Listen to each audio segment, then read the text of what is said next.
Amigos, ¿cómo están? Bienvenidos a Radio Uruguay, bienvenidos a La Máquina de Pensar. 2003 arranca La Máquina con Nano en controles de emisión, con el flaco Germán en la puesta a punto. Hoy jueves, último día de la semana para La Máquina, en una semana dedicada a, no sé si dedicada totalmente al tango, pero digamos que el duende tanguero sobrevoló durante todos estos días. El lunes estuvimos hablando con Ruperto Long sobre la biografía que hizo de Horacio Ferrer, Piantao, balada para Horacio Ferrer, que sacó Planeta. El martes estuvo Maca Wojciechowski, bueno, estuvimos hablando de todo un poco, pero también salió ahí el tango por algún lado. Y el miércoles ayer citó el programa dedicado al tango con Álvaro Ojeda y Miguel Ángel Olivera, en torno a ese libro, Antología La Nueva Letra del Tango Uruguayo, que fue editado por la Comisión del Patrimonio Cultural de la Nación y la Asociación General de Autores de Uruguay, o sea, AGADU.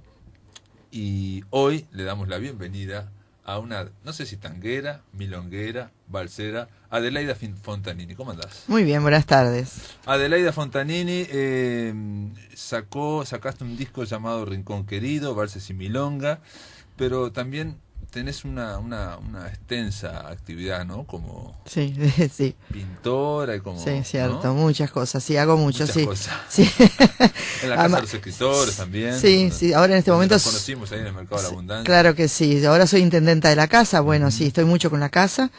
Y sí, soy narradora oral también, que tengo un grupo que se llama Palabras. Y sí, estoy con ASPU, Asociación de Plásticos Unidos, que tenemos una audición también los jueves. Y bueno, estoy todo en el arte, ¿viste? Cosas lindas, cosas buenas. Y bueno, también canto, hice mi primer disco con excelentes músicos, excelentes guitarristas, como verán ustedes, tú ves ahí los nombres. Sí, estamos hablando de algunos guitarristas de Citarrosa, ¿no? Bueno, Julio Covelli me grabó Stephanie y De Mí No Espere, las 3 guitarras y el guitarrón. Después Poli Rodríguez me grabó todos los temas, hizo muchos él también, las 3 guitarras y el guitarrón. Está Gabriel Federico, mi hijo, que hizo 2 temas. Y estoy acompañada, también, ¿no? Sí, en María Pilar y Caminito Soleado, Gustavo Dilandro en el acordeón a piano. Así que fue elegido los temas y de acuerdo a esos temas que elegí creo que acerté con los músicos. Bueno, el Rincón Querido es en base obviamente a la canción que abre el disco, que es una canción tuya. No, es de mi mamá. Ah, ¿es de tu mamá? Sí, yo aclaro siempre. Adelaida del Corral. Claro, porque yo digo siempre mamá porque yo también soy Adelaida. Claro. Ese tema, letra y música es de mamá, que era una gran compositora. Mamá tiene temas preciosos, valses, muchos valses. Y este lo hizo, sí, justamente la gente se confunde porque yo nací en Cabo Polonio, entonces parece que lo hubiera escrito yo, talmente, pero cuento ahí en el disco que me pidieron que pusiera parte de mi vida, que mamá fue con 17 años a Cabo Polonio. ¿Ella era de acá de Montevideo? Claro, mamá era la novia de papá con 17 años y a papá le ofrecieron un trabajo en Cabo Polonio, lo cual le dijeron que un hombre solo imposible que se fuera a vivir ahí. Nadie conoce Polonio como lo conoció mamá en ese momento, muy inhóspito, no había luz, agua, nada más que el faro y una antena ahí en el medio del campo. O sea, se entraba carro, caballo, a pie.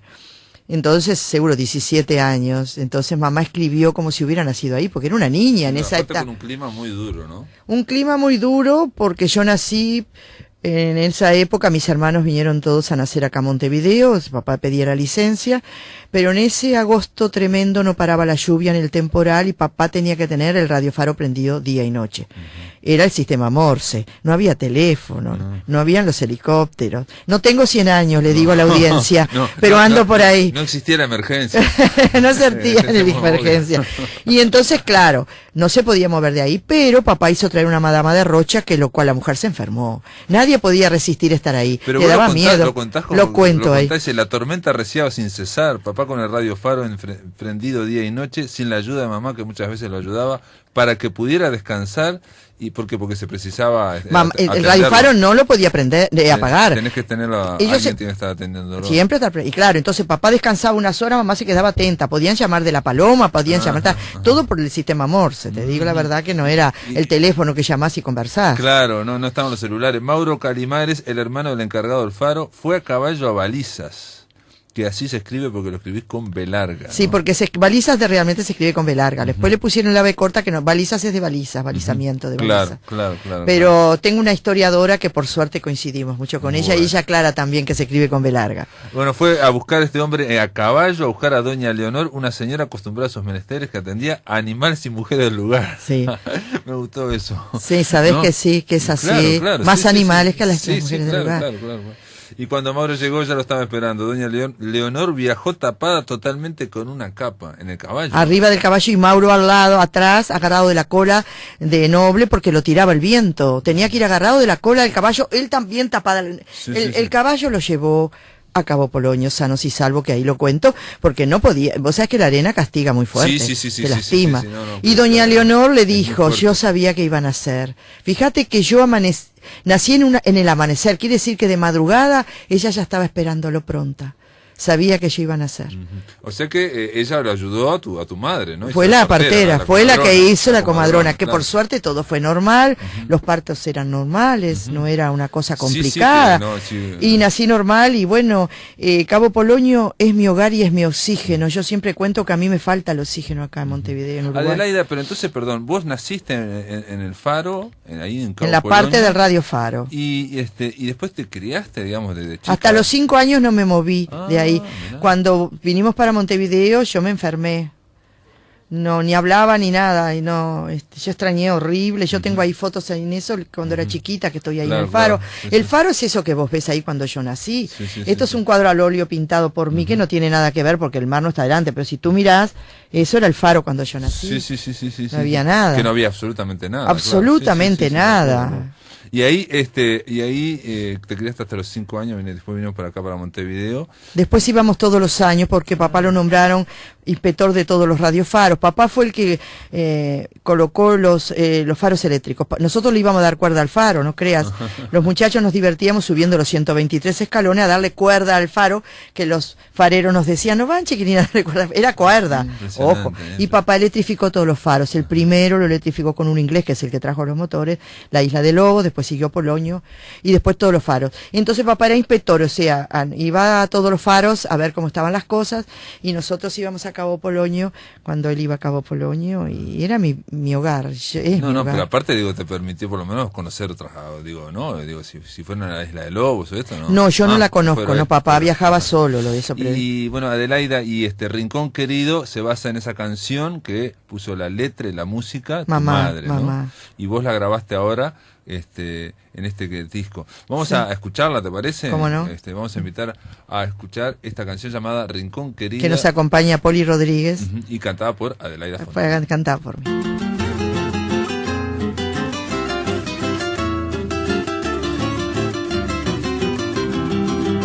Cabo Polonio, rincón querido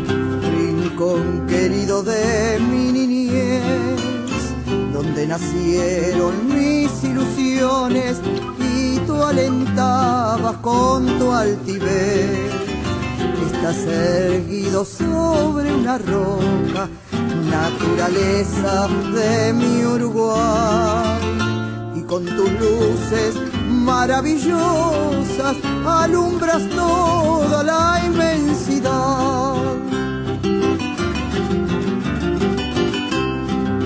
Isla del Marco, isla encantada, la isla Raza también está, muy vigilante, faro Polonio y el caminito para llegar.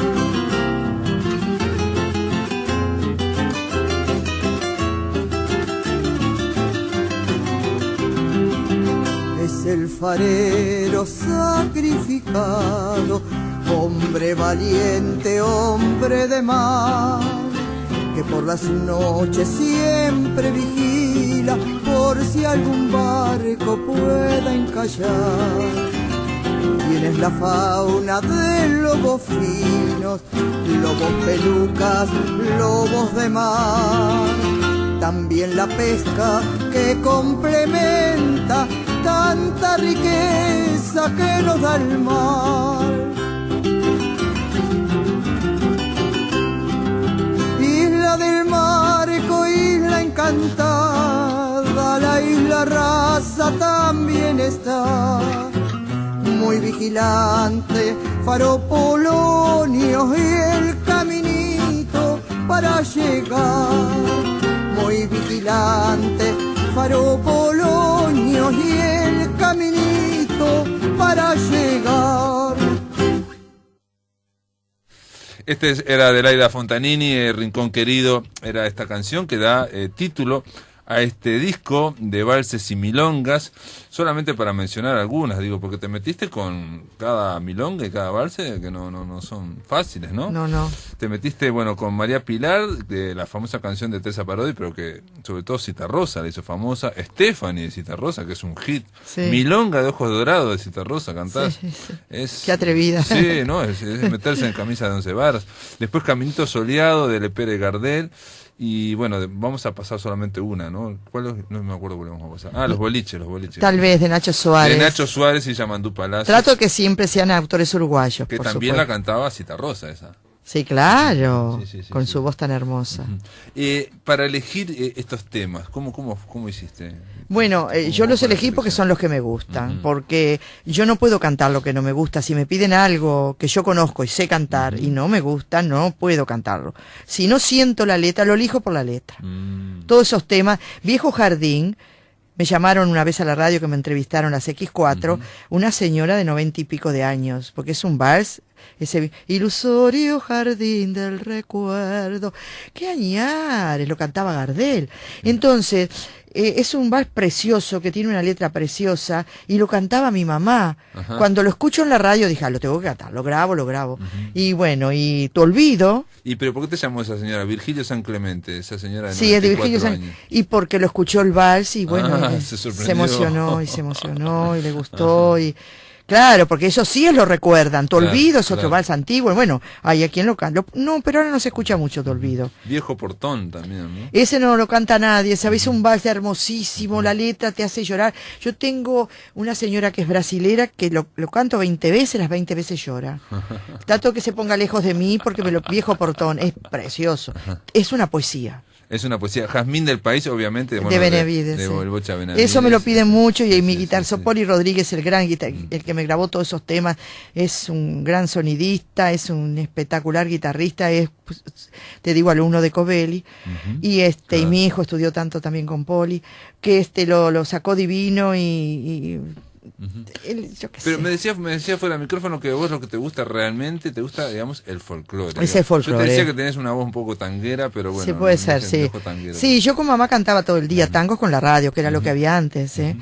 Y entonces que me sé todos los tangos que están cantando ahora la muchachada, pero a mí me gusta realmente, cuando canto, me emociono con el folclore, y por eso esas letras. Ajá. María Pilar de Teresa Parodi, por ejemplo, hay otros temas allí que ahora no Tu recuerdo. Olvido, Stephanie, de Minos Pérez, Milonga de Ojos Dorados, Caminito Soleado, Eso Eres Tú, esa es tuya. Esa de Sí, Fontanini. bueno, Stephanie... El Loco Antonio, que no Bueno, lo es uno de mencionamos. los que más me gusta del disco y El los Loco boliches, Antonio, que sí, me sí. gusta a mí. Ujú, Bueno, Loco Antonio y Stephanie Es- lo tengo que cantar siempre. Aunque yo lleve 10 temas, tengo que cantar otra vez, porque a la gente le gusta mucho el Loco Antonio y Stephanie sobre todo. Yo tengo un estilo mío de cantar Stephanie y le hice una poesía al empezar, no sé si tú lo escuchaste, Sí, que una- lo una hago verso, con los sí. guitarristas en vivo, lo Sí, hago sí, sí. cuando ellos están tocando el punteo en la primera parte, no al empezar. Sí, sí. Y Pero a la gente le gusta. Claro, porque es un tema que es casi, digo, ¿no? Es de los más famosos. Sí, sí, sí, pero... Doña Soledad, Estefaní. y Sí, Milonga bueno, de Ojos Estefanía a la Dorados, gente le gusta mucho Mirá. mi versión y me lo Claro. piden en todos lados. Te digo, en Cuba.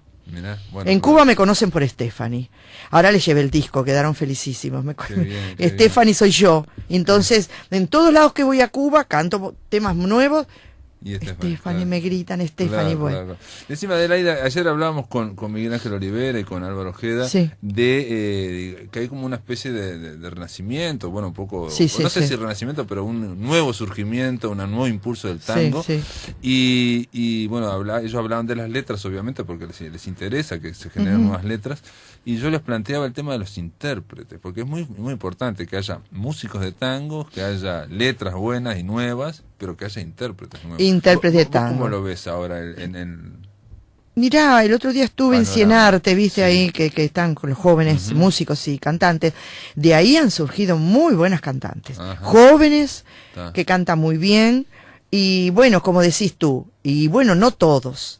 Hay lo que yo siempre digo, que para cantar el tango hay que sentir la letra. Por favor, los jóvenes, miren la letra, piensen que es una poesía, siéntanlo cuando cantan. Y hay que entender bien la letra también. Y hay que entender bien la letra. Bueno, pero a mí me gusta que ahora los jóvenes están bailando tango, y bueno, y que jóvenes, mujeres y hombres jóvenes, el otro día escuché, se está haciendo un concurso en el Mercado de la Abundancia, organizado por el mercado, que están cantando música tropical y esas cosas, pero también tango. No hay nadie de folclore, me llamó la atención.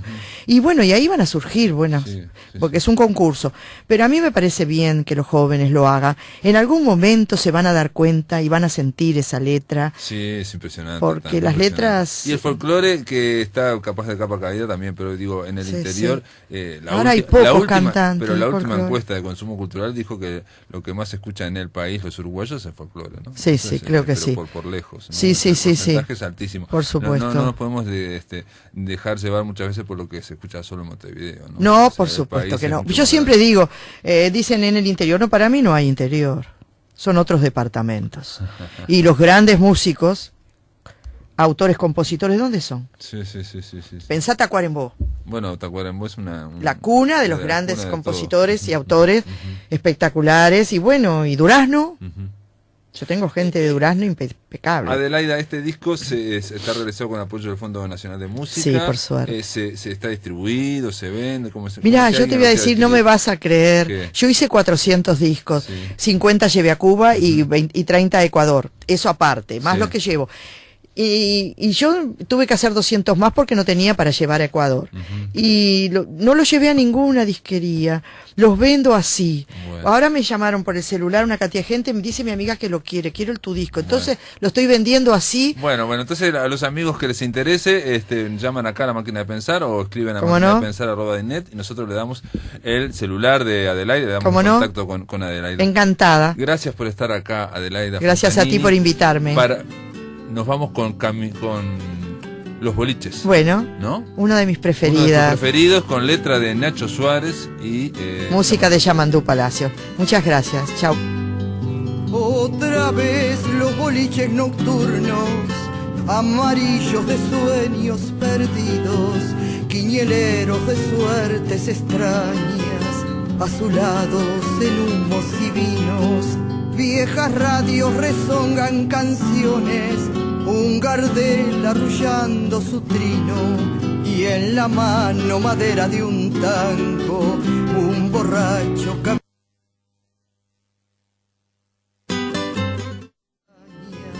azulados en humos y vinos, viejas radios rezongan canciones, un gardel arrullando su trino, y en la mano madera de un tango, un borracho camino al ayer.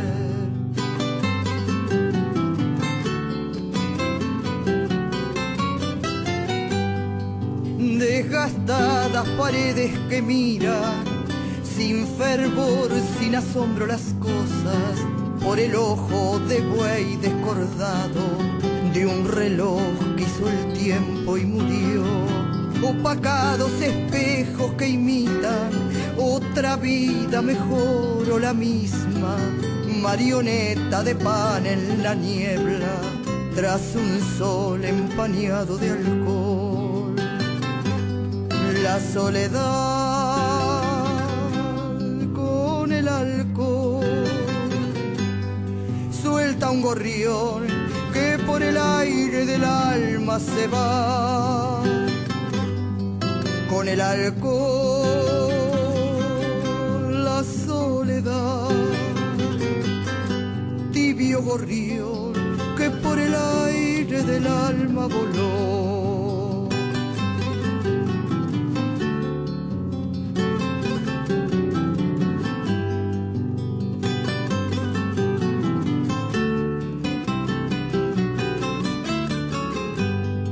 El boliche conversa en silencio sus palabras de vidrio y tabaco. Cuando llueve las sombras florecen, desolados versos de papel. Los amantes se buscan el alma naufragados de urgencias preguntan y el destiempo les duele en la sangre, laberintos de mar el amor. La soledad con el alcohol suelta un gorrión que por el aire del alma se va. Con el alcohol, la soledad, tibio gorrión que por el aire del alma voló. Y otra vez vuelvo a buscar boliche viejo en tu ayer, lo que nunca volverá.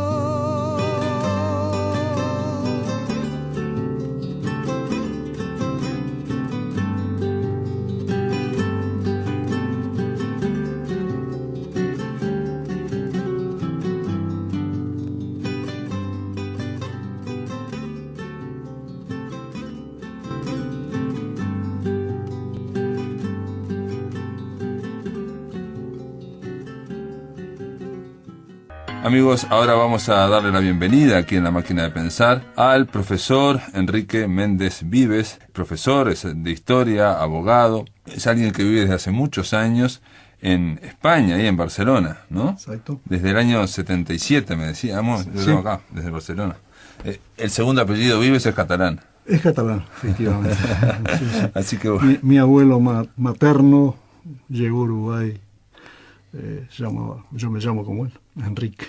sorprendente, digo, tu abuelo vino acá y bueno, vos terminaste Sí, pero más sorprendente que eso es que nació en una casa que está a 500 metros de donde yo vivo, pero sin que eso tuviera ninguna relación en principio. Un día lo descubrí. En la ciudad de Barcelona. En Ciudad de Barcelona. Sorprendente. O sea que es como yo digo que es como cerrar un círculo, ¿no? Exacto, sí. Bueno. En la tercera generación Sí. vuelve la familia Vives a hacer algo que ocurrió bastante, ¿no? Sí. Después en los 70, sí. digamos, con lo que ocurrió en el Cono Sur. Pero uno se sorprende de todos modos porque es la experiencia propia. Exacto, ¿no? Cuando le ocurre a uno, exactamente, cuando le ocurre a uno. Lo mismo. demás es de otros, ¿no? Y bueno, entonces, obviamente eras docente acá, ¿no? Sí, yo tuve docencia en enseñanza pública y privada, escribí libros también, y en el 77 tuve que marchar, sumariaba en secundaria, etcétera. Publicaste en Banda Oriental, exactamente, digamos, ahora publicaste de nuevo. Sí, pero bueno, no. En el 75 es el sí. Uruguay de la modernización. Sí, ese libro sí que forma parte de la colección de Historia Nacional de Banda Oriental. Claro, de la sí, colección. que fue reeditado hace 2 años por el país, el libro País, ¿no? Pero tenía trabajos anteriores, ¿no? Sí. Y publicaste también Vida Cotidiana en el Uruguay de Varela y La Torre en el año 93. Sí. Y Fondo y Forma en Barcelona 2009. Sí. ¿Y te puedo preguntar por este título que llama la atención? Bueno, esto en realidad, el origen es el siguiente. Yo siempre tuve la costumbre de anotar, de registrar frases que me gustaba de las lecturas que hacía, significativas, a veces por la forma, es decir, el estilo, el lenguaje, y otras por el fondo, es decir, el contenido, y a veces coincidían los dos aspectos que eran destacables. Enrique, pero Sí. lo subrayabas y lo anotabas, lo pasabas a un cuaderno. Sí, lo tenía anotado a veces en papelitos sueltos Claro, que un día claro. hace. Pero también registraba, por ejemplo, anécdotas de los alumnos, que eso es un manantial interminable de cosas a veces graciosas, a veces ingenuas o a veces muy agudas. Sí, también, muy originales. también. Sí, también. Recuerdos también, anécdotas de viaje. Yo he tenido la suerte de viajar mucho desde relativamente joven. Y un buen día me encontré que tenía un montón de material, pero que no era para publicar, era para una editorial, para el público general. Entonces escribí un libro, que salió un libro, pero pensado exclusivamente para familia, amigos. Entonces yo financié la publicación y lo distribuí. pero nunca se publica. Está inédito, si pensamos comercialmente hablando, está inédito, pero tuvo ese... Y bueno, tiene esa gracia, ¿no? De ser algo auténtico, porque además son cosas vividas por uno, ¿no? Es algo también que tiene que ver con tu biografía como lector. Como lector, sabes sí. que... Sí, he leído mucho yo. Una vez leí, digo, de hecho lo copié también, Sí, porque a veces sí. uno siente el impulso, sobre todo por lo menos de subrayar, Sí, y a veces sí. no siempre de pasarlo que es un segundo esfuerzo y un segundo trabajo, ¿no? Que es el de pasarlo a una libreta. Sí, sí, ordenarlo un poquito, ¿no? Sí, por lo menos, y ya implica, bueno, poner de dónde es el libro, quién lo escribió, la edición, digamos, mínimamente. Y bueno, pero esto lo pasé porque precisamente era la autobiografía de Akira Kurosawa, Ajá. y Kurosawa decía lo siguiente, decía que a lo largo de su vida él ha leído mucho, Ujú. ha subrayado Ujú. y ha pasado a libretas, Sí. ¿no? Ha acumulado libretas. Sí, sí, sí. Y que cada vez que estuvo en un problema, una crisis creativa, Ajá. en medio de un rodaje, cuando veía que hay algo que no marchaba y que se daba cuenta que no podía seguir, Sí, sí. lo que hacía era encerrarse en el cuarto y empezar a hojear esas libretas, ¿no? Ujú. Y siempre halló una solución. Entonces terminaba esa frase diciendo, ¿qué quiero decir con todo esto? Que no se puede leer acostado. Ah, está muy bueno. Que hay que leer sentado porque hay que copiar. Está bueno. Impresionante. Lo que es interesante es que yo lo comprobé, que a veces uno registra una frase, un pensamiento de un libro, que imaginemos por decir algo, a los 25 años. Y resulta que si a los 40 o 45 uno relee, a veces se pregunta, ¿y yo por qué marqué esto? Claro, ¿no? qué viste, Porque, claro, los momentos distintos de la vida Exacto, sí, implican sí. otra percepción, Sí, otro viaje, sí, hay sí, otra sí. experiencia, Sí, sí, y a veces, pero otras veces no, son cosas muy de un valor eterno, ¿no? Claro. Pero otras, pero ¿qué habré querido? ¿Por qué habré subrayado esto? Claro, y seguramente si ¿no? leyeras el mismo libro no subrayarías eso claramente. No, evidentemente. Claramente. Sí, es una experiencia muy curiosa. Eso, Sí, ¿no? porque en realidad lo que estás ahí es dialogando con el hombre que eras hace 20 Exacto, años y que ya no sos, que sos otro. Y ¿no? dialogando de nuevo con el texto, ¿no? Claro. Casi un doble diálogo, un poco menos. No, claro, porque eso, es una experiencia muy interesante. Y eso es una experiencia de lector, que es lo que decía Kurosawa, de que no se podía leer acostado, ¿no? bueno. Sí, aparte lo ponía con el signo de mención. No se puede leer acostado. Sí, ¿no?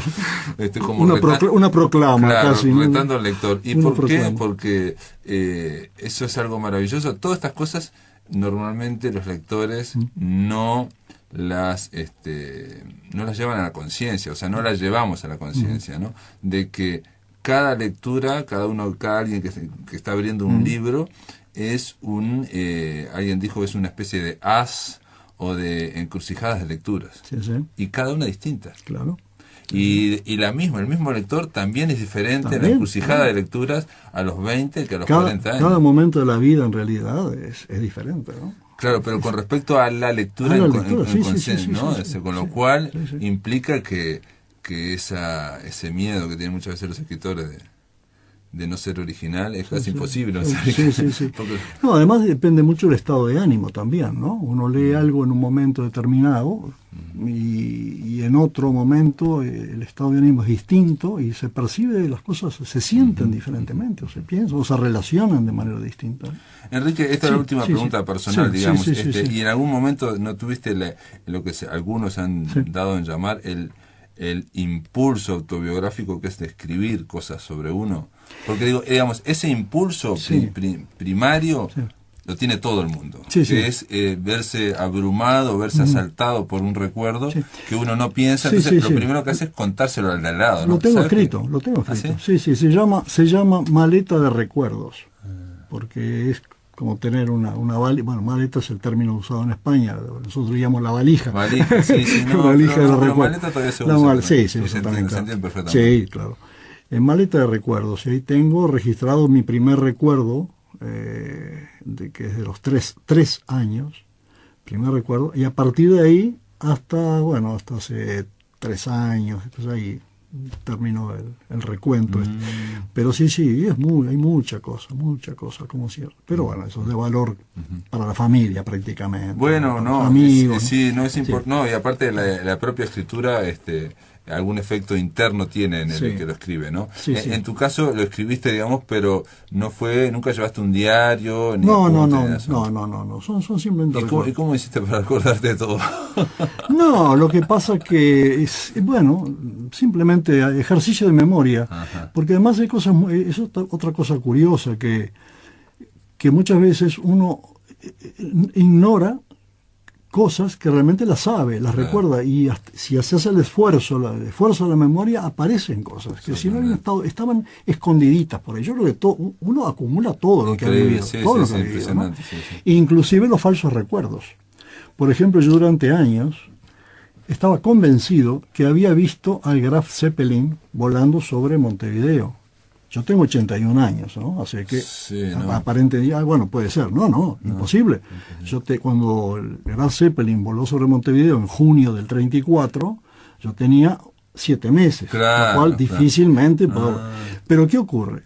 Se habló tanto de eso. Me crié oyendo hablar de Graf Zeppelin, y venga, que terminé convencido que lo había visto, hasta que un día mirando dije, pero a ver, es imposible esto, ya no. Mi hermana, que es un poco mayor, sí que lo vio, pero yo no. No, lo que ocurre también es que falsos recuerdos, un niño escucha tantas veces que en un momento lo asume o se ilusiona con que lo vio, y después lo que queda de eso, porque eso es una cosa que me parece a mí maravillosa, que es que muchas veces, la mayor parte del día, no tenemos acceso directo al recuerdo. Claro. Lo que recordamos es que recordamos ese recuerdo, ¿no? A los 7 años yo me recuerdo que en un momento también, de que si a los 2 años vi a mi abuelo, entonces yo a los 7 me recordaba, después a los 15 me seguí recordando. Y si uno se hace la imagen del asunto, después es muy difícil despojarse de esa imagen que uno se ha forjado, ¿no? Una cosa que sí, ese no es un falso recuerdo, y para mí es las cosas más extraordinarias que he vivido, fue que estuve al lado, en el muelle, al lado del Graf Spee, al lado, una noche. Por una razón muy simple. Mi padre en ese momento era escribano de marina. Y por lo tanto tenía acceso al puerto, que estaba acordonado, porque la situación era incluso... Porque eso fue en el 39. 39. Entonces ya tenía 6 años. Yo tenía 6 años. Y entonces mi padre me llevó una noche, una de las 2 noches que estuvo el Graf Spee en el puerto, y claro, fue muy impresionante el hecho de la noche, ese barco, con todo el tema de la batalla de Punta del Este, yo lo había vivido a mi manera, ¿no? Lo recuerdo perfectamente a los marineros alemanes con la soldadura autógena, tratando era una coladera, era un colador. Estaba todo eso lo tengo, y la explosión después cuando salió, desde luego. Aquello que son cosas inolvidables. Inolvidables. ¿No? Bueno, ahí no siempre ocurre que los recuerdos personales se fundan o se identifiquen con un hecho histórico importante, ¿no? Bueno, yo porque pienso, la historia nuestra de cada uno, pero hasta yo incluso pienso, esto es imposible de demostrar ni nada, ¿no? Es una intuición que tengo, de que puede haber influido de alguna manera en mi interés por la historia, aquel episodio, ¿no? Bueno, sí, sin duda. Como por ejemplo los cuentos que me decía mi abuela materna de la batalla de Paso del Parque, ¿no? Entre blancos y colorados en la guerra, la última guerra civil. No, pero ¿no? Yo creo que esas en eso del Graf Spee estaba la conciencia que pocas veces ocurre, me imagino yo de los uruguayos, los montevideanos, de estar viviendo un hecho histórico, ¿no? Sí, indudablemente. Uruguay era un lugar muy periférico, mucho más ahora de lo que es ahora, ¿no? O sea, tuvimos la guerra a domicilio, podríamos decir. Y una guerra que recién empezaba. Sí, una guerra de otros.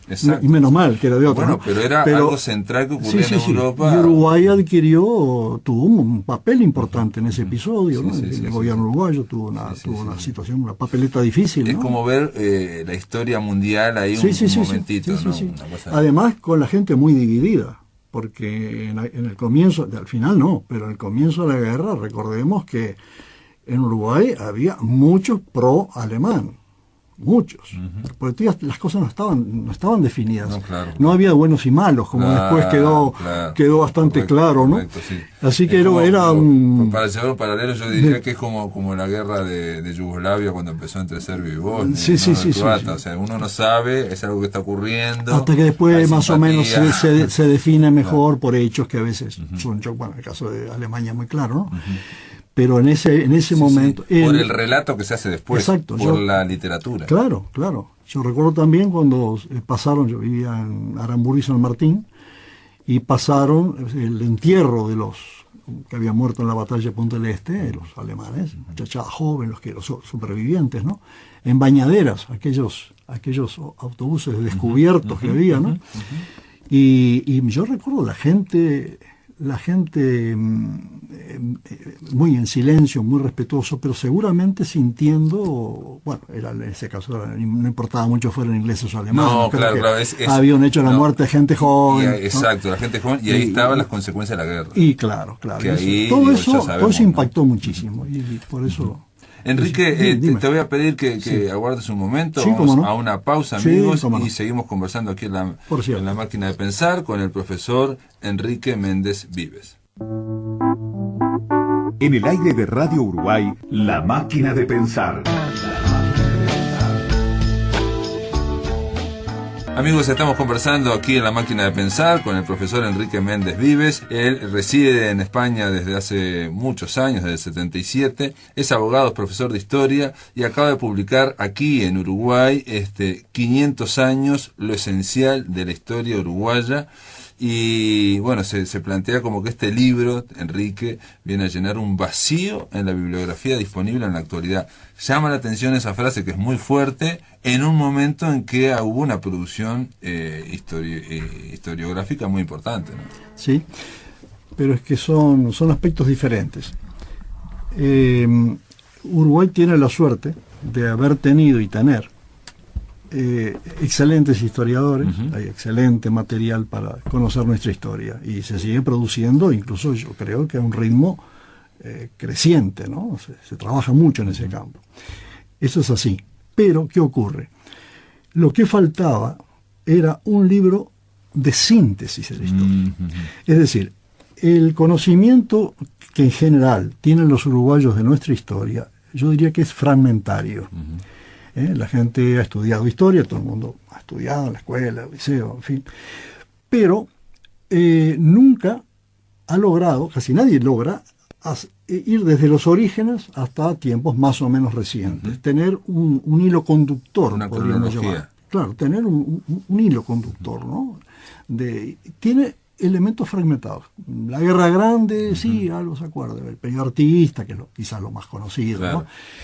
Que en realidad, Sí. alguien dijo una vez que en Uruguay, en las escuelas, lo que se da es todo el proceso artiguista, prácticamente previo a la nación, al nacimiento del Uruguay. Del Uruguay, claro. ¿no? O sea, claro, lo que se claro. conoce es lo previo y no se conoce después no lo tanto posterior, por una cuestión hasta de la famosa laicidad. Y no sé qué Sí, historia sí, entre no, blanco y después, por colorado. ejemplo, una época en que se llegaba hasta 1830. Claro, por Y eso. de ahí por eso adelante digo, no o sea, había más. Exacto. Y también por cuestiones políticas. Por eso de la laicidad ¿no? de Claro, blanco y colorado. ahí está, exactamente. Sí. La imposibilidad de unir un relato, de hacer un relato. Claro, cuando único. se entraba en terreno cenagoso, Claro. se renunciaba a seguir, ¿no? Entonces, claro, la gente tiene en general lagunas grandes, que yo lo comprobé hablando tanto aquí como en Barcelona, donde hay muchos uruguayos, ¿no? Preguntaba, una especie de encuesta así informal, preguntaba, bueno, ¿qué sabes de nuestra historia? Y la gente siempre me ha confesado, bueno, sí, recuerdo algo, pero no sé si esto fue antes o después. Bueno. Y un día, aquí en Montevideo, un amigo que es médico, 50 y pico de años, trabaja mucho, tiene poco tiempo, y me hizo esta pregunta muy concreta. Sí.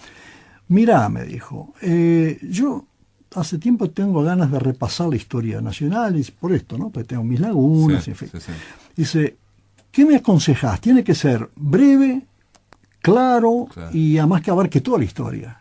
Y yo le dije, un poco en serio y otro poco en broma, ¿no? Le dije, mira, en este momento, lamentablemente, eso que querés no existe. Pero si tenés paciencia para esperar, yo te lo voy a escribir.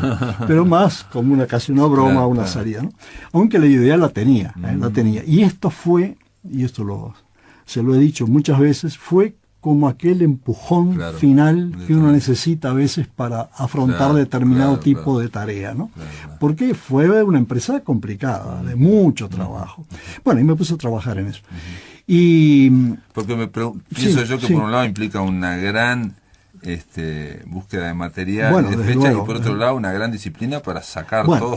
O sea, juntar y hacer la síntesis es muy difícil. Yo, a ver, esto va a sonar como algo de vanidad, pero bueno, tengo conciencia de que es así. Sé muy bien a esta altura del partido de qué soy capaz y de qué no soy capaz, ¿no? Así que lo digo con toda convicción. Tengo capacidad de síntesis, ¿no? Yo puedo sintetizar las cosas, sin perder lo que importa, que es la sustancia, ¿no? Los conceptos. Y que no quede solo, yo te dije, y claro, probablemente estuve mal, quedarse solo en la cronología que vendría a ser el esqueleto. Claro. O sea, lo más estructural sería poner la fecha, lugar, fecha, lugar, lugar. Pero eso no explica nada, no sintetiza nada. A ver, la cronología es indudable que es necesaria, porque hay que ubicarse en el tiempo, eso, vamos, es clarísimo, ¿no? El problema es cuando todo se convierte en una mera sucesión de acontecimientos, de nombres, de fechas, que es lo que la gente a veces piensa. Dice, la historia es lo más aburrido, fechas y batallas. No, es que la historia puede ser una cosa fascinante, ¿no? Entonces, sobre todo, si uno la encara tratando de mostrar todos los aspectos de la historia nacional, ¿no? Entonces, en este libro, a ver, cuidado, es el intento de que se haya logrado, eso lo dirán los lectores, ¿no? Pero el intento es mostrar el total de la historia, es decir, los aspectos políticos, económicos, financieros, culturales, sociales. Es muy difícil. Sí, pero se puede hacer, se puede hacer. Yo me propuse hacer 200 páginas, en computadora. Sí, 200 páginas, 200 páginas. Y me salió en 198. Bueno, después bien, agregando una cronología, porque quedaba un trozo final. Yo llegué hasta el año 4. 2004. 2004, claro, 2004. Sí, entonces quedaban estos últimos 10 años. Y para que no quedara ese hueco, que en realidad no es historia todavía falta la perspectiva, la decantación que la historia requiere, los juicios más ponderados, todavía es política o es actualidad, ¿no? Pero para que no quedara ese hueco, para llevarlo hasta ahora, hice una cronología, en este caso estrictamente cronología de principales sucesos, leyes importantes, acontecimientos internacionales, etcétera, de Uruguay. Objetivamente, no hay opiniones. Yo no opino sobre eso. Digo, mire, la ley tal salió y dice esto. Que cada cual piense que la ley es buena, mala, regular, que eso es otro tema. Yo no lo hice. Pero para cubrir todo. Entonces, el que lea va a tener la visión de la historia, nuestra historia, desde que Solís descubrió el Río de la Plata y por lo tanto la banda oriental entró en la historia, de alguna manera, hasta hoy. Y eso es lo que no existía. Claro, porque incluso estoy pensando que en este momento con esa fabulosa herramienta que tenemos que se llama Internet, que es impresionante, que realmente yo no me canso una y otra vez de decir, porque digo, siempre se está haciendo críticas a las partes sombrías de nuestra época, pero porque a veces naturalizamos algo que es extraordinariamente, que es extraordinario, que no habría que naturalizarlo. O sea, Internet realmente empieza a funcionar a partir de los 90, con toda la gente, y yo creo que todavía no ha dado esa capacidad de acceso a la información, el salto cualitativo en la gente, digamos, ¿no? Porque el hecho de que muchachos de 14, 15 años tengan casi un acceso igual al que tenía Borges, digamos, antes había que ser Borges para haberse leído todo, es cierto, y ahora prácticamente se puede tener acceso a toda la literatura. Claro. Mientras te escuchaba pensaba que Internet lo que no te da, tampoco te da, es eso, síntesis, ese viaje en el tiempo tan estructurado, ¿no? Claro. Porque te da mucha información que... Para mí el problema de Internet, que es, yo lo usé muchísimo. Claro, es que es imposible no usarlo. Pero lo que pasa es que yo creo que lo importante es tener criterios ya formados Claro. que permitan distinguir lo que es valioso, Sí, sí, porque sí. también hay mucha cosa No, que es no decir, sirve. lo que tiene ¿no? Internet es que ¿no? es accesible, pero no es tan confiable como Exacto, eran exacto, los exacto. libros en ese Exacto, sentido, ¿no? sí, que sí, si uno sí, tiene una mínima de perspicacia... Hay muchas cosas en autorresponsable. ¿no? Claro, claro. No, O sea, un texto y no se sabe Sí, quién lo sí, sí, escribió y por qué. prácticamente, Entonces, sí, sí, hay claro, mucho. si uno se lo toma como la verdad revelada, mala cosa. Claro, Hay claro. que tener un criterio, ¿no? Hay que decir, no es tan confiable como... No, pero como fuente de información es es brutal, impresionante, brutal, sí, sí. es impresionante. El hecho de poder ir a las fuentes... Sí, no. No, es que yo a veces, casi como una prueba, ¿no? Pregunto, bueno, busco algo que, pensando, esto es imposible que esté. Pues no, todo, está, sí, sí. y además No, sorprendente, sí. con No, ha partido creciendo y es algo que va a seguir Sí, creciendo. sí, sí, Entonces, esa idea de que, bueno, hay algunas cosas que no va a estar, digo, prácticamente. Digo, hay igual cosas que no están, ¿eh? Sí, Hay, claro, sí. Pero el hecho Es mismo... tan grande el conocimiento que Claro, existe. pero que el hecho mismo de las fuentes, por ejemplo, Sí. aquí en Ciencia de la Comunicación se está haciendo, dirigido por la profesora Lisa Bloch, una tarea que es muy sencilla, pero es increíble, que es simplemente escanear toda la colección de marcha o toda la revista de la Licor de Susana Soca. Digo, esto era... Si uno no iba a la biblioteca, sobre todo la de Susana Soca, era imposible verlo. Esas revistas, Nexo, Asir, Todo, que había todo. Entonces lo están escaneando. Es fantástico. Entonces el acceso es una cosa sorprendente. Extraordinario. Ahora, lo que falta es la síntesis, como decís vos, ¿no? Pero yo además creo que todavía la gente, porque claro, yo esto lo escribí pensando, ahora te puedo explicar, ¿no? ¿Para quién? Porque claro, uno escribe pensando en el destinatario, no es así escribir por escribir, ¿no? Que si es gente mayor y eso, todavía el tener un libro, el papel en la mano, para decirlo, ¿verdad? Tiene un valor muy grande, ¿no? Quizás llegue el momento en que esto no ocurra, se dice que esto, yo no sé, puede ser. Yo creo que pueden coexistir, como pasó con la radio y la televisión. Como se decía, ahora con la televisión la radio desaparece, y la radio nunca ha tenido más vigor y salud que hoy en día, felizmente. O con el video, ¿no? VHS, lo mismo, el cine y todo. Claro, todo va cambiando. Ahora, todo va cambiando, pero increíblemente la humanidad va asimilando todos esos nuevos tecnologías se van incorporando. Y no descartan ninguna. No. De cada cual se toma el rendimiento que puede dar. Una vez me acuerdo haber visto a alguien, un ingeniero, decir que del siglo XX, él pensaba que la única que se había descartado era el telex, por ejemplo, que se usaba menos. Pero si no, las otras o eran sustituidas, claro, el VHS, el video cassette se sustituyó por el disco, pero después viene otra cosa. Hay un caso muy interesante, creo que es el fax, que en realidad duró poco tiempo. Bueno, se sigue usando, pero muy poco, ¿no? Pero poco, ¿no? Pero en un momento pareció que iba a ser un... va tan rápido el avance tecnológico que seguro aparecen herramientas nuevas que van y el destinatario... No, el destinatario. Yo pienso que hay varios prototipos destinatarios, ¿no? Yo mientras escribía y corregía y pensaba y buscaba, todo el tiempo tenía en la mente para quién estaba escribiendo, ¿no? Entonces creo que hay varias categorías. Por ejemplo, una es ya, de hecho lo mencionamos, ¿no? El que quiera repasar la historia nacional, quiera repasar, tener una sintéticamente, lo puede leer en poco tiempo, repasar sus conocimientos. Lo cual implica de pronto llenar lagunas, aclarar esto que decía, oye, esto fue antes o después, bueno, ahí está aclarado, ¿no?